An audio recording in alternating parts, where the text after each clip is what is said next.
Life feels like a never-ending cycle of exhaustion, doesn't it? Kids' bills, work. It can all pile up until you're too tired to even pray. But what if I told you that your exhaustion doesn't disqualify you from offering your best to God? In fact, He's not measuring your effort by the world's standards. It's your heart He sees. Stick around because I'm about to show you how to give God your best even when you're running on empty. You'll be amazed at how little it takes to change everything. It's 11 p.m. You've just collapsed into bed after another draining day. You've been running all day long, kids' bills, work, drama, and that unresolved family issue that keeps replaying in your mind like an endless loop.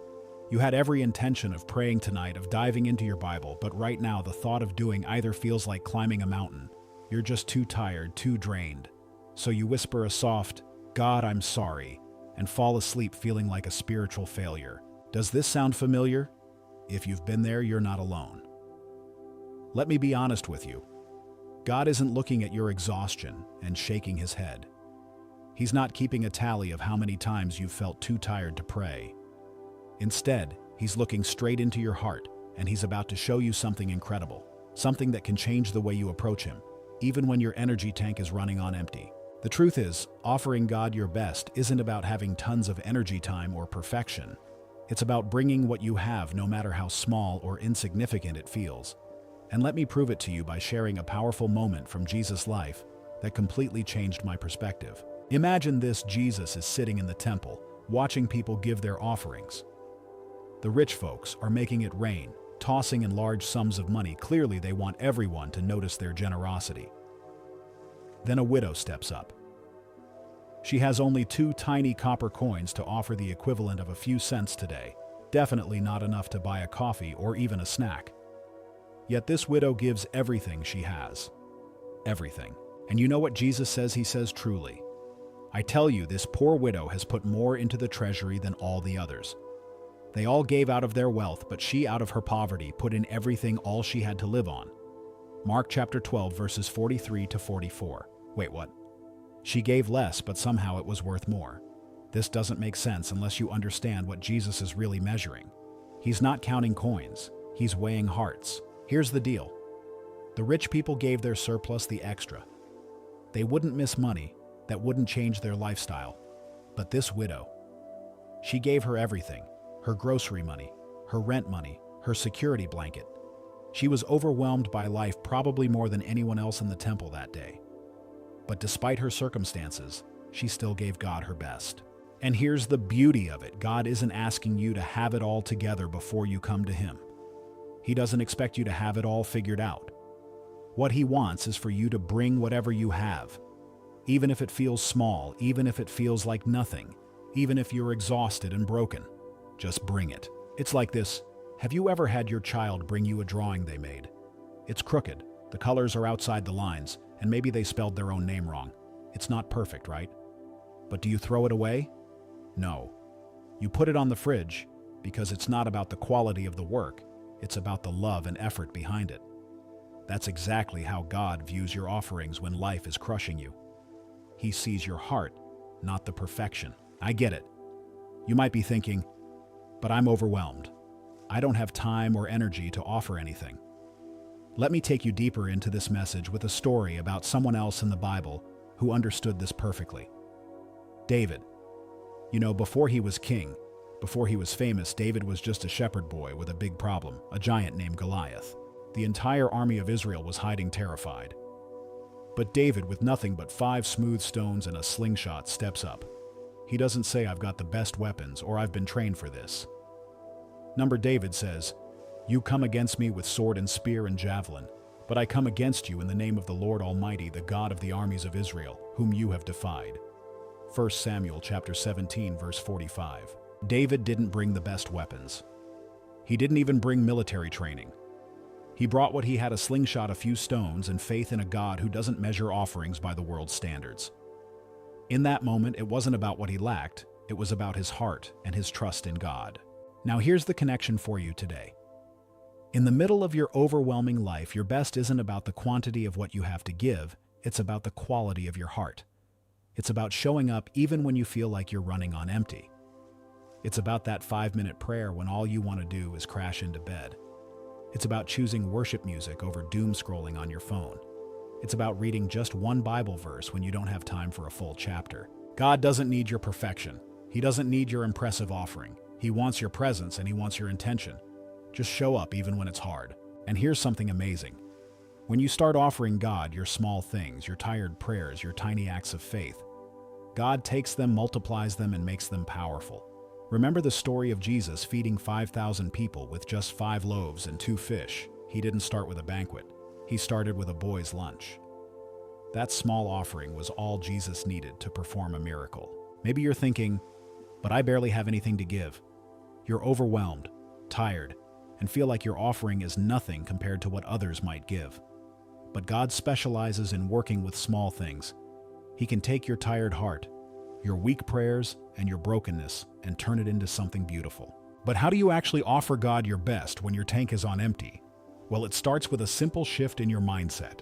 So how do you offer God your best when you feel like there's nothing left? Let me share with you 3 simple shifts that can make all the difference. First, offer God your first, not your leftovers. Proverbs chapter 3 verse 9 says, "Honor the Lord with your wealth, with the first fruits of all your crops." But here's the thing, this isn't just about money. It's about your time, your energy, your focus. When life is overwhelming, it's so easy to give God the leftovers the last few seconds before bed, or that rushed prayer before you fall asleep. But God doesn't just want the leftovers. He wants your first. Imagine starting your day with Him before the chaos takes over, before you check your phone, before you dive into the responsibilities that await you. What if before the world demands your attention, you gave God just a few minutes, maybe 60 seconds? Picture this. You wake up, take a deep breath, and say, "God, this day is yours." It doesn't have to be fancy. Just a simple acknowledgement that you're choosing Him first before anything else. And watch what happens. What I've learned is that when I give God my first, the rest of the day follows in a different rhythm. My mind isn't scattered, and my heart isn't overwhelmed by the noise. It's a simple practice that aligns my priorities, even when everything feels out of control. And honestly, it doesn't matter if it's only 5 minutes in the morning or one Bible verse during a break at work. Just give God the first moments of your day, and He'll take it from there. But here's the truth, it's not always easy. Life doesn't slow down and the world doesn't wait. But when we intentionally offer God our first, it shifts our hearts from frantic to focused. It's a way of saying, "I choose you, God," before anything else. Second, offer God your honesty, not your performance. Psalm chapter 51 verse 17 says, "The sacrifices of God are a broken spirit, a broken and contrite heart. O God, you will not despise." What does this mean for you and me? It means that God doesn't need your perfect performance. He just wants your honest heart. He doesn't expect you to come to Him with it all figured out, looking like you've got it all together. No, He wants you to come messy, tired, broken, and real. When life is overwhelming, it's tempting to pretend that everything is fine. We put on a mask, hide behind our "I'm okay" smile, and try to give God what we think He wants, a perfect, polished offering. But that's not what He desires. He wants you to come as you are. If you're overwhelmed, if you're hurting, if you're just trying to survive the day, bring that to Him. Don't clean yourself up before you come to God. Come broken, come real. That's the offering He can work with. Here's something I've learned from my own journey. God is not disappointed in your struggles. He doesn't expect you to be flawless. In fact, it's when you're honest with Him about your weaknesses and your tiredness that you open the door for His strength to flow into your life. I can't tell you how many times I've been in the middle of a tough season, barely hanging on, but just whispering, "God, I need you," has been the most powerful prayer. It's not a performance, it's a raw, real cry from the heart. And God doesn't despise that. He embraces it. I've had days where I felt like I had nothing left to give, nothing to offer. But I realized that offering God my honesty was enough. You don't have to be perfect to give God your best. You just need to show up with a sincere heart and say, "Here I am, God, tired and all. I'm giving you what I've got." Third, offer God your trust, not your understanding. Proverbs chapter 3 verses 5 and 6 tell us, "Trust in the Lord with all your heart and lean not on your own understanding. In all your ways submit to Him, and He will make your paths straight." When life is overwhelming, it's easy to try to figure everything out on your own. We want to have a plan, we want to know how things are going to turn out. But the truth is, we don't always have that kind of clarity. The beauty of offering God your best in overwhelming times is that it's not about understanding everything. It's about trusting Him even when things don't make sense. Trusting Him when your schedule is packed, when you don't have time to breathe, and when the challenges seem too big to handle. I've learned that trusting God doesn't mean having all the answers. It means choosing to rest in His promises even when life is chaotic. Trusting God means believing that He's got you even when it feels like you're falling apart. You don't have to have all the pieces of the puzzle.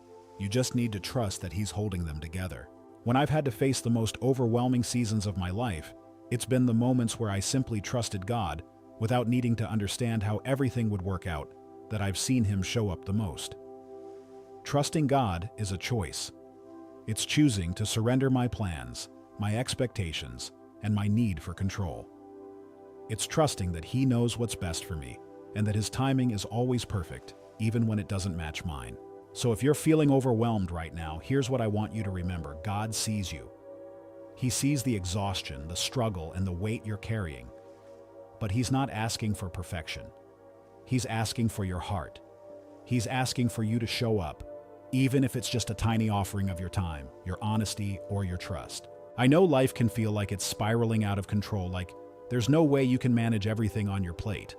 You're juggling more than you can handle, and some days it feels like you're barely surviving, let alone thriving. It's easy to look at your life and think, what could I possibly offer God when I can barely hold it together? But here's the powerful truth: God isn't measuring your offering by the world's standards. He's measuring your heart. And that, my friend, is exactly what He's been waiting for.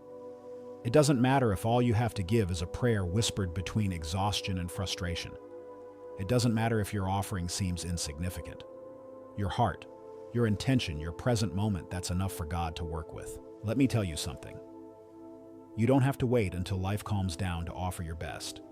You don't have to wait until you have more time, more energy, or more of yourself figured out.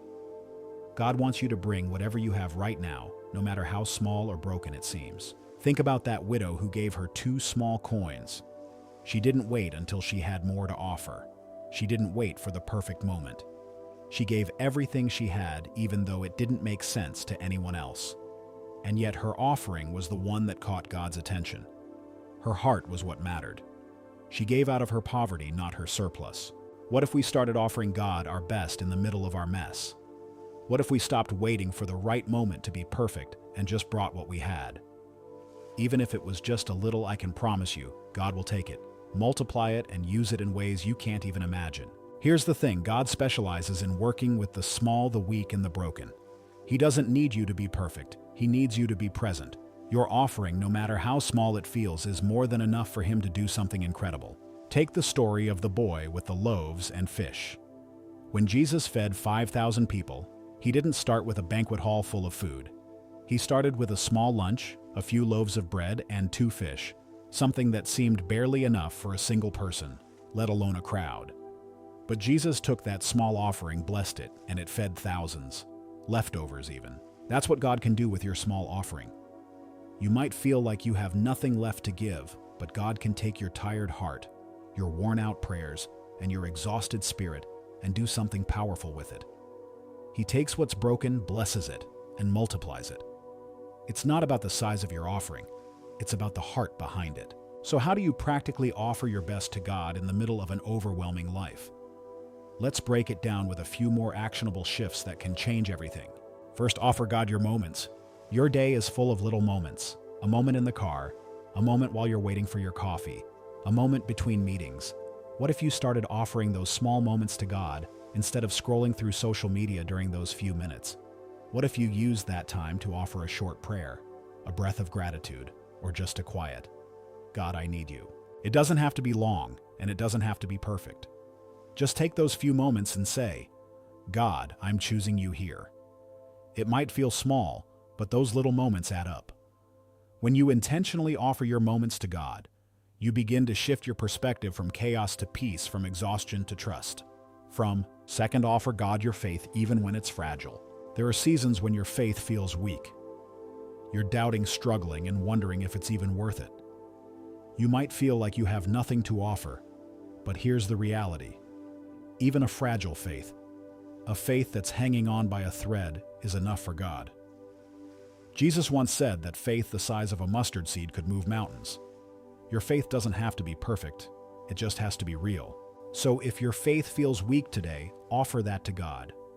Tell him, God, I believe, but help my unbelief. Even if you feel like you're barely holding on, God can use that faith. It's in those moments of weakness that his strength shines through. Offering God your fragile faith means trusting him, even when you don't have all the answers, even when you don't understand why things are so hard.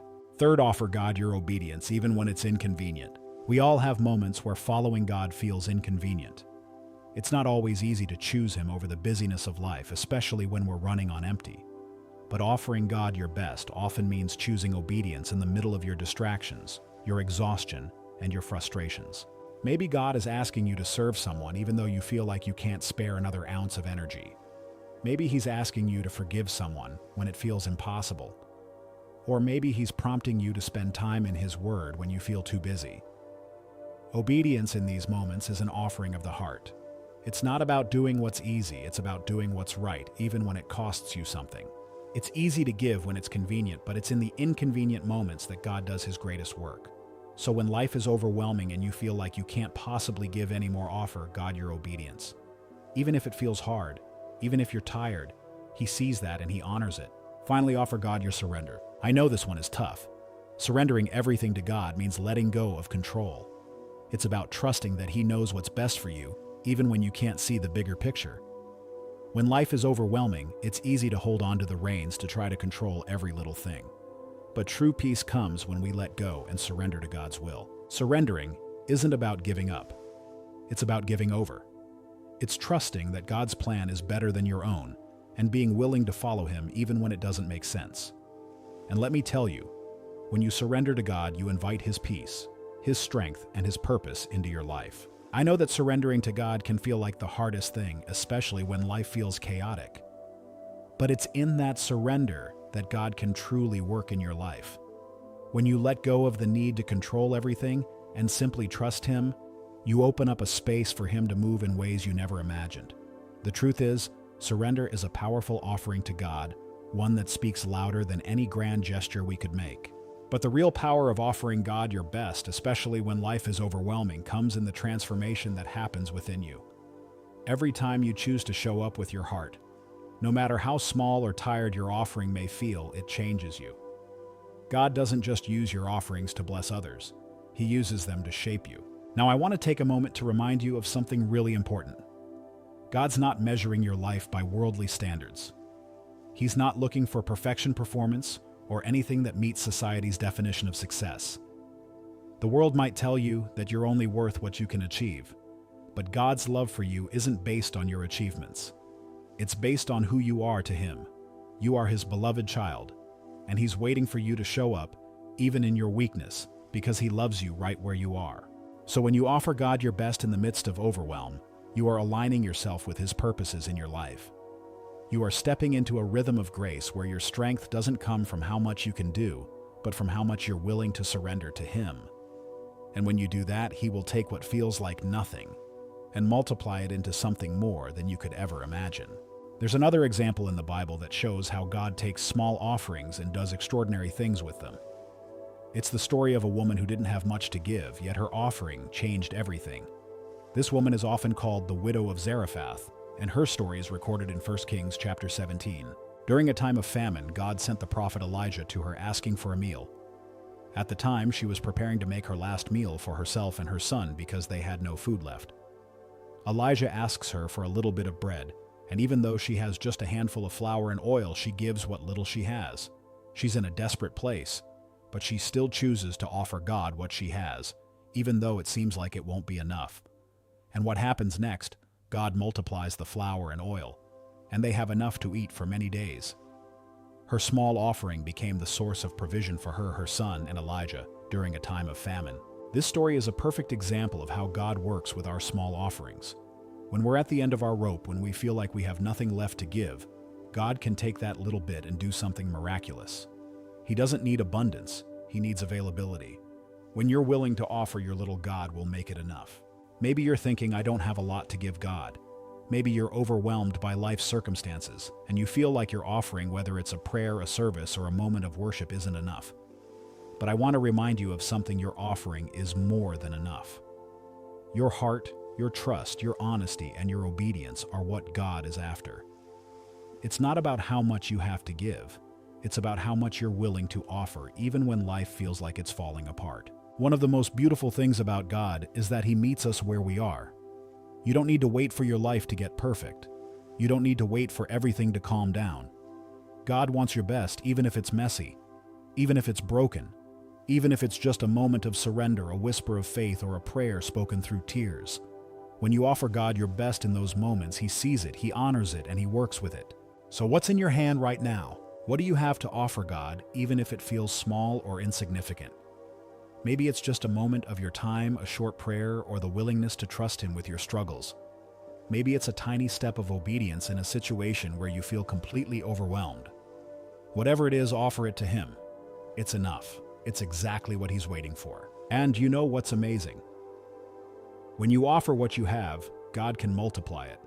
Just like that widow's offering, or that boy's lunch, or the small jar of flour, God will take your offering, bless it, and make it go further than you could ever imagine. It's not about the size of the offering, it's about the size of your heart. And when you give Him your heart, He can do incredible things. So don't wait for the perfect moment to offer God your best. Don't wait until life slows down, or until you have more to give. Stop waiting for everything to fall into place. Start today with what you have right now. Give Him your time, your heart, your trust, and watch what He does with it. Here's the truth. God isn't disappointed in you for being overwhelmed. He's not mad at you for feeling like you can't do it all. He's not measuring your efforts by how much you can accomplish or how much energy you have. He's measuring your heart, and your heart, however tired or broken, is enough for Him. As you begin offering God your best, not in the way the world expects, but with the faith and trust He asks for, you'll see Him multiply what you give. What feels small today could change the course of your life tomorrow. So step into that place of surrender. Bring Him your tired prayers, your messy faith, and your exhausted heart. Watch how He turns it into something more than you could ever imagine. As we come to the final part of this message, I want to remind you that you're not alone in this journey. If you're feeling overwhelmed, tired, or like you don't have enough to offer, please know that God sees you. He understands your struggles. He knows what you're carrying, and He's not disappointed in you. He's not looking at your exhaustion and shaking His head. He's looking at your heart and waiting for you to bring whatever you have, no matter how small or broken it might seem. One of the most beautiful aspects of offering God your best in overwhelming times is that He can take your small, seemingly insignificant efforts and turn them into something life-changing. He specializes in that. Think about it. Throughout the Bible, we see God using people who felt inadequate, people who were overwhelmed, people who thought they had nothing to offer. And He used them to do incredible things. Take Moses, for example. Moses was called by God to free the Israelites from slavery in Egypt. When God first spoke to him from the burning bush, Moses felt completely unqualified. He said, "Who am I that I should go to Pharaoh and bring the Israelites out of Egypt?" Exodus chapter 3, verse 11. Moses was a fugitive, a stutterer, and he felt completely incapable of the task before him. But God didn't need Moses to be perfect. He just needed Moses to be willing. And when Moses offered God his willingness, God did the rest. It's the same with you. You might feel unqualified, like you don't have what it takes, or like your offering is too small to make a difference. But God isn't looking at your qualifications. He's looking at your willingness. If you're willing to offer what you have, even if it's just a little, God can take that and use it for His purposes. When you show up, even in your weakness, God shows up in His strength. Another powerful example comes from the life of Gideon. In Judges chapter 6, Gideon was hiding from the Midianites, feeling weak and insignificant. God calls him a mighty warrior, and at first Gideon is confused. He says, "Pardon me, my Lord, but how can I save Israel? My clan is the weakest in Manasseh, and I am the least in my family." Judges chapter 6, verse 15. Gideon felt completely inadequate, but God didn't care about his self-perception. God saw something in Gideon that He didn't see in himself. When Gideon offered God his obedience, even with fear and doubt in his heart, God used him to lead the Israelites to victory. You might feel like you're hiding right now, overwhelmed by life, feeling small and insignificant. But I want to encourage you today, God sees the potential in you. He sees the heart that you might not even fully recognize yet. He can take your small offering, your obedience, your honesty, your trust, and use it to change lives, starting with your own. I know it's easy to get stuck in the mindset of, I'll give God my best when I have more to give. You think you need to have everything figured out, more time, more energy, or more peace in your life. But what if I told you that right now in the middle of your chaos, your offering is enough? God doesn't need you to have it all together before you come to Him. He wants you to come just as you are tired, overwhelmed, broken, and offer Him what little you have. Remember that widow who gave her 2 tiny coins. In the eyes of the world, it was nothing. But in the eyes of Jesus, it was everything. Why? Because she gave all she had. It wasn't about the size of the offering. It was about the size of the heart behind it. Your offering doesn't need to look impressive. It doesn't need to be perfect. It just needs to come from a heart that is willing to trust God with what you have, no matter how small it seems. And here's the good news: God can multiply your offering. Just like He took the boy's lunch, 5 loaves of bread and 2 fish, and fed thousands, God can take your small offering and use it in ways you can't even imagine. He doesn't need you to provide all the resources. He just needs you to offer what you have, and He'll do the rest. So how do you move forward from here? How do you begin offering God your best when life feels like it's overwhelming? Start with small steps. Take a deep breath and acknowledge that your offering is enough. Even if it's just 5 minutes in the morning to say, God, I choose you today, that's enough. Even if it's just a whispered prayer during a busy moment, that's enough. Even if it's a moment of honesty saying, God, I don't have the strength to do this, but I'm trusting you, that's enough. Don't wait for the perfect moment to offer your best. Don't wait for life to slow down or for your circumstances to improve. Start now with what you have and watch how God moves. It's not about doing everything perfectly. It's about showing up with a willing heart, ready to offer what you have, no matter how small it seems. And as you do remember this, God doesn't measure your offering by the world's standards. He's not looking for perfection. He's looking at your heart. Your heart, your willingness, and your faith, that's what He's waiting for. In the end, your offering is enough. Your tired prayers, your small acts of faith, your willingness to trust God when you're overwhelmed, it all counts. You're not a spiritual failure because you're tired or overwhelmed. In fact, your overwhelmed offering might be exactly what God needs to bring about change, not just in your life, but in the lives of others. So let's stop waiting for the perfect moment. Let's stop waiting for life to calm down. Let's start offering our best today, right where we are with what we have. God is waiting for your heart. He's waiting for you to show up, and He will use whatever you bring to do something incredible. You are enough, and your offering is enough. Remember, it's not about being perfect, it's about being present. God doesn't need your perfection. He wants your heart. And your heart, it's exactly what He's been waiting for. Thank you for joining me in this journey of offering our best even when life feels overwhelming. May God bless you as you take these small steps of faith, trusting that He will multiply whatever you offer Him. Remember, offering your best to God isn't about being perfect. It's about showing up with a heart that's willing even when you're exhausted. Whether it's a whispered prayer or a small act of obedience, God values your heart more than anything else. So don't wait for everything to be perfect. Bring what you have right now. If this message resonated with you, I'd love for you to like, share, and subscribe for more encouragement. Together, let's keep offering our best to the One who truly sees us.